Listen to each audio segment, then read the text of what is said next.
She thought it was just a normal dinner. Wine, laughter, a few colleagues, nothing out of the ordinary. But she didn't know that I had spent weeks planning every second of that evening. Every guest, every detail, every secret waiting to explode. And right before dessert, I stood up, smiled, and carried out my plan. I never thought a simple Find My notification would gut me like a blade through my ribs. You know the kind I'm talking about, the kind that pops up when you've casually shared locations with your spouse for safety or convenience. I didn't set it up to spy. I did it because we were married. I trusted her. But trust is a funny thing, strong like glass, fragile like it too. That afternoon, as I sat on our brown leather couch, half watching a rerun of Top Gear and sipping the last of my coffee, her name lit up my iPhone screen. Jessica's location was updated. I had just talked to her an hour ago. She said she was heading to her parents' house on the other side of town to help her mom with something. But the map said different. It didn't show a cozy suburban home with flower pots and wind chimes. It showed her at a downtown apartment complex, specifically at a unit I recognized because I'd been there once before. It belonged to her so-called friend from college, Marcus. Tall, athletic, always too charming for my liking. But hey, just a friend, right? I stared at that screen for at least 10 minutes. Rationalizing. Overthinking. Maybe she dropped by to borrow something. Maybe she ran into car trouble. Maybe. But my gut knew better. So I got in the car. I didn't even put on real shoes, just slipped on some old sneakers and drove with my chest so tight I could barely breathe. The whole ride over, I kept hoping the app was wrong. Glitching.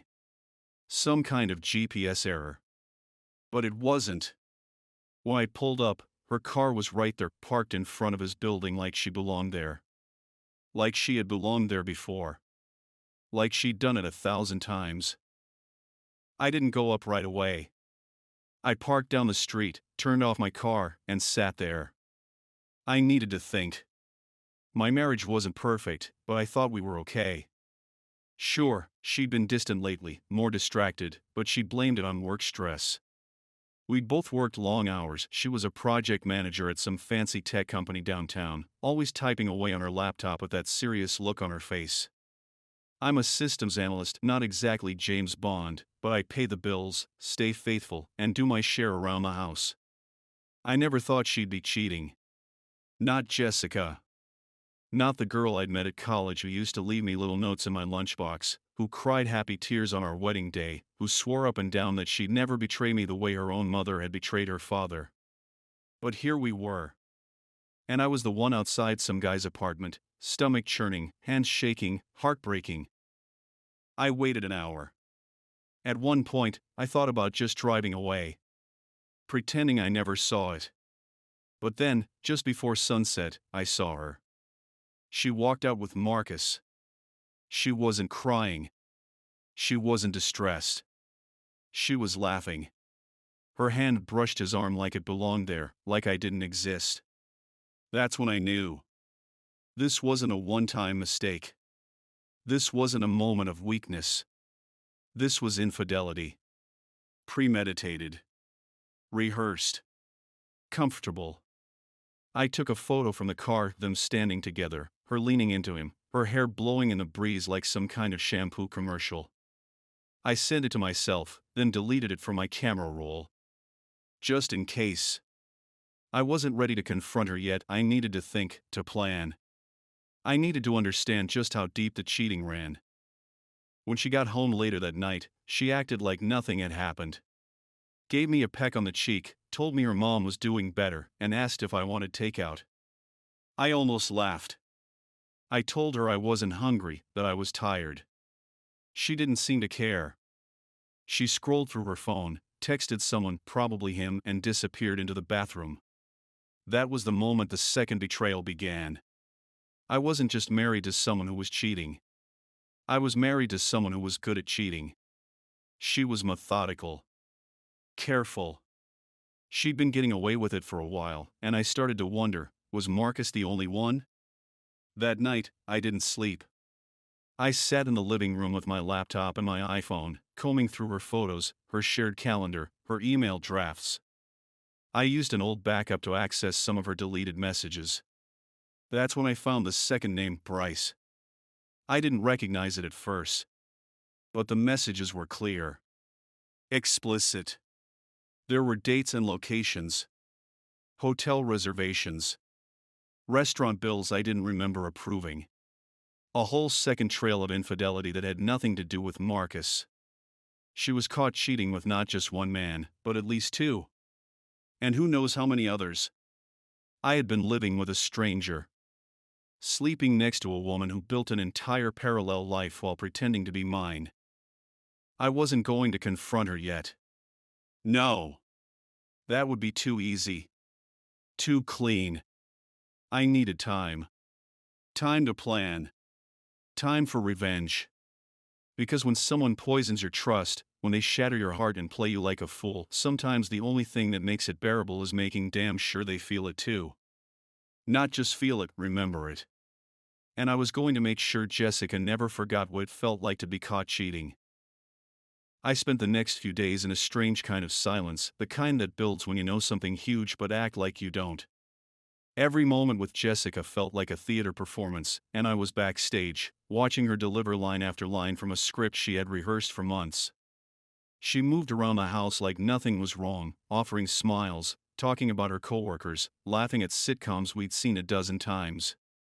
She even brought home my favorite pizza one night and curled up next to me on the couch like she was still the woman I had proposed to in the rain 5 years ago. But I knew better now. The mask was slipping, whether she realized it or not. I could see the way she gripped her phone tighter when I entered her room, the subtle change in her breathing when she read a message, the calculated way she excused herself to take a call outside or in the other room because the reception's better. She was a good liar, I'll give her that. She had rehearsed every excuse, timed her stories, planted decoys like a damn magician. But even the best performers make mistakes, and Jessica had started to leave breadcrumbs behind. The calendar app she thought I never checked had recurring meetings labeled wellness coaching and client sync.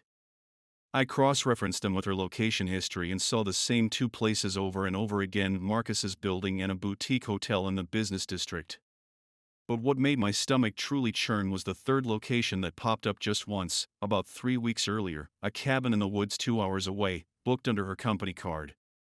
That's where Bryce came in, the same Bryce whose messages I had already unearthed. He wasn't some one-off fling. He was a second, fully established escape route. They had a whole private gallery shared through Google Drive. Nothing overly explicit, she wasn't that careless, but there were photos of her in that familiar flannel shirt, lounging on a patio I didn't recognize, sipping wine, holding hands with a man I'd never seen in my life.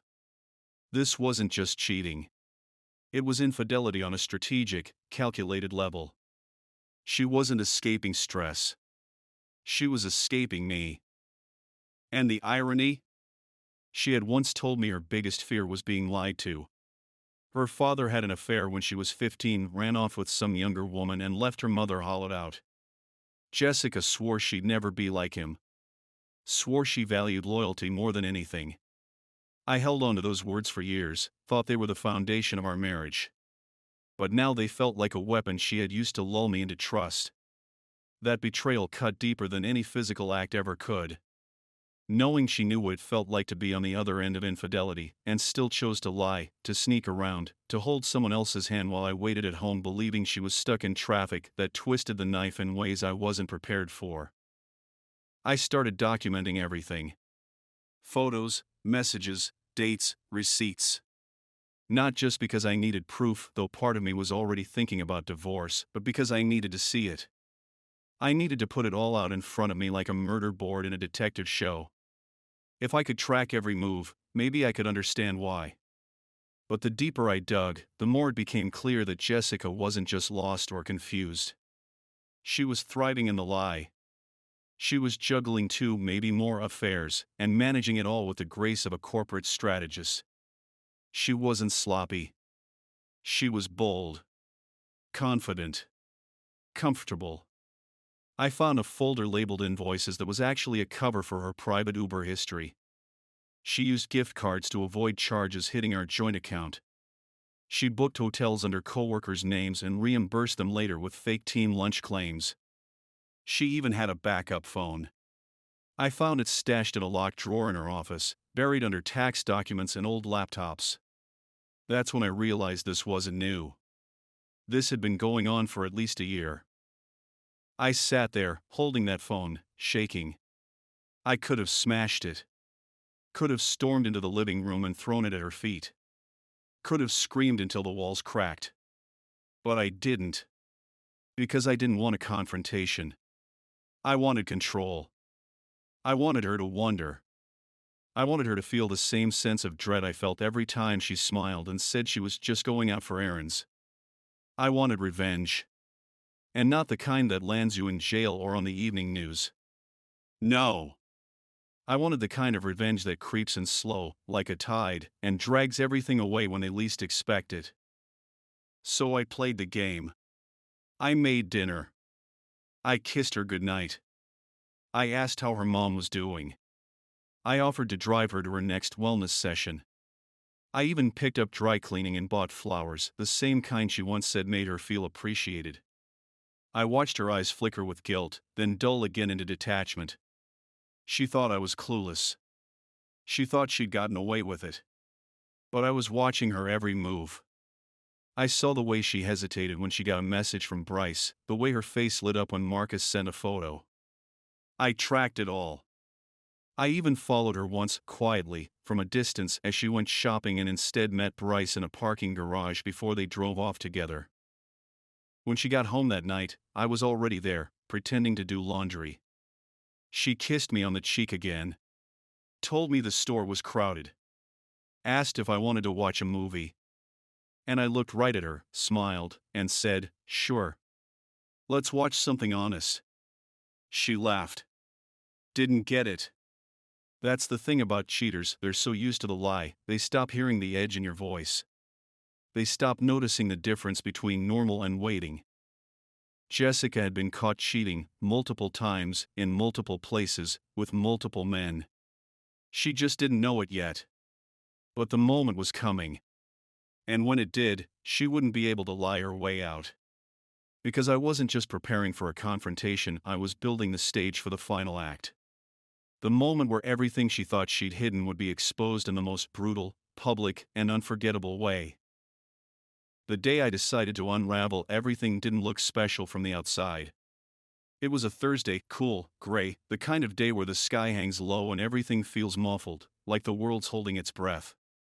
Jessica had suggested we host a small dinner for her team from work. Just something casual, she said, eyes gleaming a little too brightly.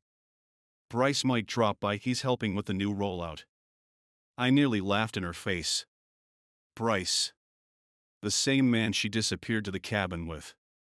The same man whose arms she had been clinging to in the reflection of a hotel lobby window 2 months ago. I told her it sounded great, that I'd take care of the wine and the setup. She smiled, grateful, oblivious to what I had planned. I wasn't just going to confront her anymore, I was going to let her confess to herself. And I was going to do it in front of the very people she'd fooled. There's something about a mask that only falls when the person wearing it realizes the room is full of mirrors. I spent that day preparing everything. Not just the dinner, but the details. The USB drive tucked into the back of the TV. The email scheduled to send. The guest list carefully vetted. I invited a few people from my side as well, just enough to balance the room and make her feel comfortable. No suspicion. No warning. Just a quiet fuse, waiting. I even wore the shirt she liked, the navy one she said brought out my eyes. I wanted her relaxed. I wanted her smiling. Because the higher you let someone climb, the harder the fall when the floor disappears. That night, people arrived with wine bottles and polite laughter. The music was low, the lighting soft, and for a while, it almost felt real. Jessica moved through the room like a perfect hostess, laughing too loud, touching arms too often, throwing glances toward Bryce that she thought I wouldn't notice. He showed up late, of course. Confident. Arrogant. Said my name like we were old friends. I shook his hand. Firm grip. Cold eyes. He didn't know that I knew. Not yet. But he would. Soon. Dinner came and went with compliments on the food and toasts to teamwork. Jessica sat beside Bryce, too close, her hand grazing his under the table once when she thought I wasn't looking. The others were too focused on dessert and small talk to care, but I saw it. I saw everything. And then, just before coffee, I stood up and smiled. Before we call it a night, I said, I want to share something. A little project I've been working on. I pulled out the remote and clicked the TV on. The room quieted. Jessica gave me a puzzled look. Bryce leaned back in his chair like he was ready for a slideshow on budget metrics. But what appeared on the screen wasn't a chart. It was a photo, Jessica and Marcus, laughing outside his building. Then another, Jessica at the cabin, arm wrapped around Bryce. Then another. And another. A slideshow of infidelity dressed in warm lighting and high resolution. The silence was sharp. Someone coughed. Jessica's eyes widened, then darted toward me. Bryce went pale, then red, then pale again. She stood up, stammering, "What is this?" Her voice cracked on the last syllable, and for a moment, I almost felt sorry for her. Almost. But then I remembered the lies. The afternoons spent waiting. The empty bed. The sound of her laughter through the bathroom door while she texted him. The months of being made a fool. "You've been caught cheating, Jessica," I said calmly, my voice cutting through the thick air. "Not just with him. With Marcus. Probably with others I haven't even discovered yet. And tonight, I thought you'd like to see what your loyalty looks like from the outside." She tried to speak, but her words turned to noise. A few guests excused themselves awkwardly. One of her colleagues, a woman named Tara, whispered something to Bryce, then stood and walked out. The room collapsed into chaos for a few minutes, people murmuring, some angry, some embarrassed. Jessica looked at me like I'd just murdered someone in front of her. "Why would you do this?" she asked, voice shaking. "Why not talk to me privately?" I let out a breath, steady and deliberate. "Because you didn't betray me privately," I said. "You made your choices in parking lots, in hotels, in cabins. You just never thought I'd be watching. But I was. I saw everything. And now they do too." It wasn't rage I felt in that moment. It was clarity. I had been the loyal husband, the man who trusted too easily, who overlooked too much. And she had buried that trust under layers of lies and carefully disguised betrayal. But now, the mask was gone. The fantasy shattered. And she couldn't run from it anymore. I didn't even have to raise my voice. The truth did all the screaming for me. Jessica stood frozen for a few seconds before fleeing to the bedroom. Bryce tried to follow, but I stepped in front of him. "Leave," I said. He did. Quickly. That night, I sat in the same chair where I had first seen the notification on my iPhone. The house was quiet again. No music. No laughter. Just the soft hum of the refrigerator and the smell of burnt sugar from the dessert no one touched. She didn't come out of the room. And I didn't care. The first blow of revenge had landed. And I wasn't finished. Not yet. There was more. Because the only thing worse than being betrayed is making the one who betrayed you watch everything fall apart, piece by piece. The next morning, Jessica emerged from the bedroom like a woman walking out of a wreckage she caused but refused to admit to. Her eyes were puffy, her hair disheveled, and yet she still had the nerve to carry herself with a trace of indignation, as if I had crossed some moral boundary by exposing her. She didn't say anything at first, just stood in the kitchen in that robe she always wore on Sundays, staring at me like I was some stranger who had wandered into her home. The tension in the room wasn't sharp, it was heavy, like a soaked blanket neither of us wanted to lift. She finally broke the silence with, "You humiliated me," and I just laughed, not because it was funny, but because it was the kind of sentence that proved she still didn't get it. Humiliation wasn't what happened last night. What happened was justice. What happened was a curated reveal of a woman's double life played in front of the people she manipulated for months. If anything, I had been merciful. I hadn't shown the videos. I hadn't read the text messages aloud. I hadn't mentioned the other name I had discovered just days before, a third man, Ethan, who worked out of town and had been flying her in for weekend consulting sessions she claimed were part of a new client acquisition strategy. That discovery had come like an aftershock. I had almost missed it, buried in an email thread labeled vendor travel. But the dates matched perfectly with the weekend she claimed she was in Miami for a marketing conference. A quick search of her airline points and it all lined up. Ethan was real. Ethan was recent. Another layer of her betrayal, another calculated piece of her long-running deception. And the worst part? She had smiled through every lie. Held my hand. Told me I was the only one who really understood her. The kind of infidelity Jessica was engaged in wasn't about a moment of weakness, it was a lifestyle. A pattern. A path she chose again and again, building different versions of herself depending on who she was with and what she wanted to gain.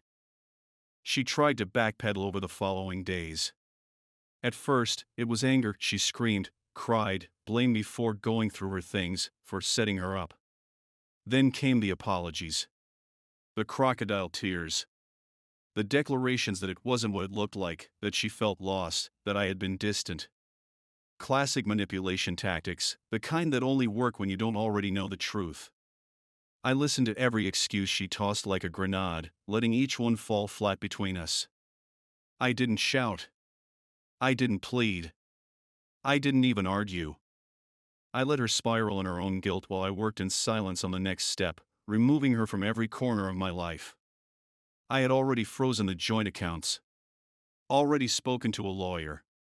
The house was mine, paid for by my family long before she came into the picture. The car she drove was under my name. The credit cards, the health insurance, the gym membership, all tied to me. And it wasn't about punishment. It was about consequences.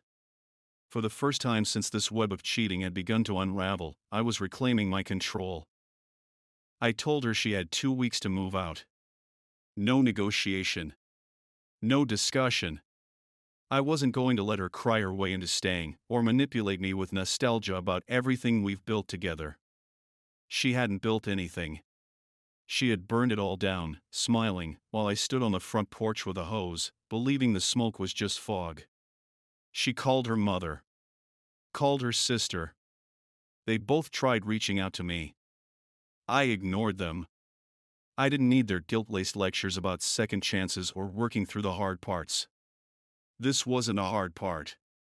This was infidelity in full bloom, repeated across city blocks, hotel rooms, and conference schedules. There was no working through it. There was only walking away, and I was done limping. One night, during that last week, I came home to find her sitting on the floor of the living room, surrounded by old photos. Wedding pictures. Trips. Birthdays. She looked up at me like some tragic character from a play she wrote and couldn't control anymore. "Do you remember this?" she asked, holding up a photo of us in Rome. I looked at it for a long second before shaking my head. "No," I said. "That guy died the day you started lying." Her lip trembled. She reached for my hand. I pulled away. That's when I saw it, not remorse, not heartbreak, but fear. She realized she was caught cheating, not just in action, but in soul. She had no script left to recite, no audience to clap for her. After she left, the silence returned, but it was a different kind. Not the kind that comes from tension, but the kind that breathes. I sat down at the kitchen table, the same spot where I had once stared at my iPhone and discovered the first breadcrumb that led to the whole collapse. And for the first time, I didn't feel anger. I felt peace. The kind of peace that comes after a storm, when the power's out, but the air feels clean. I knew there was still pain ahead, legal proceedings, sorting the details, answering questions from friends and family, but the worst of it was over. Jessica's lies had been dragged into the light, her stories unwoven, her mask shattered. But the story wasn't done. Not yet. I had something else planned. A final note, not for her, but for myself. A way to close the book not just with survival, but with revenge served in the coldest, cleanest form possible, truth, delivered publicly, where her carefully constructed image would crumble just like everything she thought she had under control. Closure isn't something that arrives with a dramatic final scene. It doesn't knock on your door, hand you answers, and tuck you into a life suddenly restored. It's quieter than that. It creeps in through the cracks after the dust settles, after the shouting stops, after the one who hurt you finally fades from your everyday thoughts. But before I let it all go, before I turned the page on this long, bitter chapter, there was one final thing I needed to do, not out of spite, not even out of anger anymore, but out of principle. Because while Jessica had left the house with boxes in her arms and a trail of apologies behind her, she hadn't truly faced the consequences of her deception. She had lost me, yes, but she still held on to something she cared about more than our marriage, her reputation. Jessica had carefully curated her image at work, in our social circles, online, always the dedicated wife, the ambitious professional, the kind-hearted friend who baked birthday cakes and remembered anniversaries. And as much as she tried to move on with her narrative intact, I couldn't stomach the idea that after everything, after the layers of betrayal, the endless lies, the calculated moves with Bryce, Marcus, and Ethan, she might get to walk away with clean hands in the eyes of the world. That wasn't justice. That was performance. So I made a decision. I didn't scream about her cheating on the internet. I didn't start rumors. I simply compiled everything, the photos, the timelines, the proof, into a single, organized folder. And then, I mailed it anonymously to her company's HR department. It wasn't malicious, it was precise. The company she worked for had strict ethical guidelines, especially regarding executive conduct and relationships with clients. One of the men she'd been involved with, Ethan, was on the board of a client they had recently signed. It wasn't just personal infidelity, it was a professional conflict of interest. I didn't know if they would act on it, but I knew one thing: if she was going to build her life on dishonesty, she'd have to rebuild it from the ground up. A week later, a former coworker of hers texted me. "Your ex's name came up in the meeting today. People are talking loudly." That was all I needed. I didn't need to gloat or follow up. I didn't need to see the aftermath. It wasn't about watching her suffer. It was about knowing she wouldn't keep winning by pretending nothing happened. As for me, I moved on, not with haste, but with purpose. The house felt different now, quieter, but not empty. I brought in new furniture, repainted walls, planted things in the backyard she never wanted to touch. I reclaimed my space, piece by piece. Friends who had been distant reappeared, not to gossip but to support. My brother came to visit. We grilled steaks and laughed about childhood memories. I got back to running, picked up old hobbies, and found joy in things I hadn't thought about in years. The strangest part of infidelity is how deeply it warps your sense of self, how someone else's choices make you question your worth, your instincts, your identity. But eventually, clarity replaces confusion. You realize that being caught cheating isn't just about betrayal, it's about someone choosing themselves at the cost of everything you both built. And when that person is gone, what remains is yours to rebuild, stronger, quieter, and far more honest. Months later, I heard that Jessica had left the company. The details were vague. Some said she quit, others said she was quietly asked to step down. I didn't dig. I didn't care. She had become a part of my past, a long, painful lesson about trust, boundaries, and the quiet resilience of self-respect. What I had lost in marriage, I regained in clarity. And while cheating had taken so much from me, time, love, belief, it had also stripped away the illusions. I could see myself clearly now. I wasn't bitter. I wasn't broken. I had simply been hurt. And hurt can heal. Lies rot, but truth endures. In the end, I never reached out to her again. No final phone call. No letter. No social media message. Nothing. Because some stories don't need epilogues. Some people don't deserve a platform to explain. She had played her part, told her lies, crossed lines without blinking. And I had stood in the wreckage long enough. It was over. My life was no longer about infidelity, about being caught cheating, about waiting for closure from the person who caused the damage. My life was about what I'd built next, slower, wiser, stronger. And that, I realized, was the real revenge. Not exposing her. Not humiliating her.